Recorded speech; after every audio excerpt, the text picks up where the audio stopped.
Are you thinking about moving to Spain? So am I. In today's video, I'm covering Valencia, Spain, and why it's high on my list for raising my family there. On this channel, I talk about living globally and how to afford it, giving you a guide on how to live your dreams. My name is Carl Pierre, and this is the NZP Life. This summer, while spending time in Sicily, my family took a side trip to Valencia, Spain to meet with my wife's sister. I've thought about owning property in Spain, but during this trip, I started to feel like Valencia is a place I could call home. Have you been to Valencia and would you live there? Let me know right in the comment section below. Do you think that there's another city in Spain that will be a better fit for me? What matters to me the most is the weather, the cost of living, and the ability to get around. Valencia is located on the southern coast of Spain. It has a population of 800,000, which is about the same population as Washington, D.C.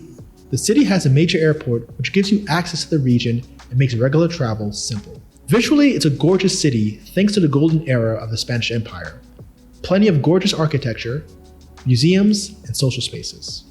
So far, I own and control real estate in 4 countries: the US, Brazil, Italy, and Colombia. But I've got a major problem that I need to solve. I have to decide where am I going to raise my kids and educate them. Before having children, I didn't really give this point much consideration. But now I have 2 daughters, one that's 3 years old and one that's 1 year old. And I really have to think about where do I want them to grow up and what sort of education do I want them to have. For me, having kids that are exposed to multiculturalism is important. And having kids that speak more than one language is really important to me. And I started to think about, well, what are the most popular languages spoken throughout the world? Of course, English is one of the most commonly spoken languages. And what's good about English is that it is kind of the language of commerce at this time. And my kids are going to be exposed to English, obviously through me.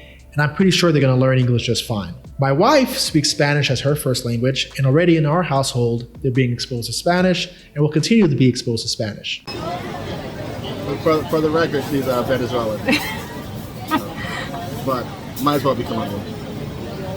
Some of the other languages that are obviously popular and potentially useful in the world are Mandarin Chinese, but I don't really have the intention of moving to China. Russian is another widely spoken language, and so is Portuguese. And I think my kids are going to end up learning Portuguese regardless because of our property in Brazil and the time that they're going to spend there. So when I really looked at everything, since I've ruled out Chinese and Russian, I felt that Spanish and being in a Spanish-speaking country might be a really good fit for them. Again, I want to build on my Spanish, so it's a little selfish in my regards, but my wife has a fundamental, strong Spanish background, and I think my kids having that as an additional language is going to be useful in about half of the world. Another thing that I've observed is that in South America, the education systems aren't as well structured as they are in Europe. Actually, Europe has some of the best schools in the world,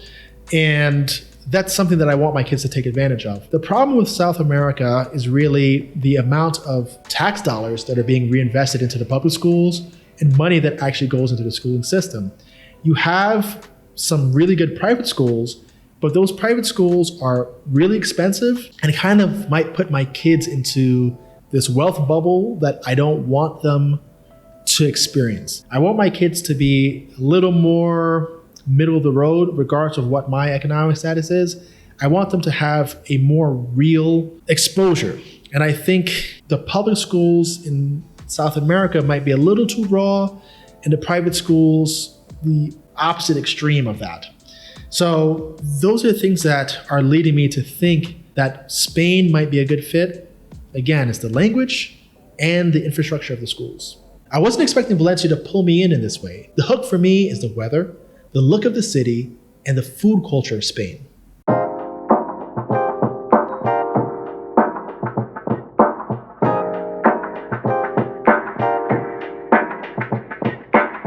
If you've never been to Spain, you're really missing out on some delicious food. Spanish food, for some reason, I think is a little overlooked in the United States because there isn't a large Spanish population in the States. And I don't want you guys who are in New York City or Boston or Florida to confuse Latino food from South America and the Caribbean with Spanish food. They are not the same thing.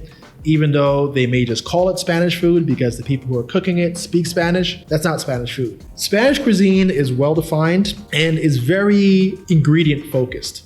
So if you go to Spain, any major city is going to have major markets. And in those major markets are artisanal producers. They're going to be butchers, purveyors of ham, purveyors of cheese, the wine stand. There's literally going to be a kiosk for everything. There might be one that's dedicated to olives, another that's dedicated to olive oil, another that's dedicated to specific types of cheese. And in these markets are also like little tasting areas or bars or even dining areas. This is something that I absolutely love about Spain. And actually you get these sort of markets in a lot of like the romance sections of Europe. So you'll find them in Italy, you'll find them in France, you'll find them in Portugal, Spain, and you'll find them in a lot of the South American cities as well. So imagine being able to get the freshest ingredients all year round and being in a culture where people really care about food. That's something that matters to me. So I ordered papas bravas. It's bravas, I don't know how to explain it, but it's spicy, like a spicy potatoes or spicy sauce and potatoes, and a cuttlefish. A cuttlefish is like a cousin to the octopus and squid, slightly different. So that's what I'm having for lunch. And this is more or less what Spain has to offer. A lot of delicious food, a lot of downtime, and it's probably the reason why it's one of my favorite countries. Colombian bread, not gonna be offensive.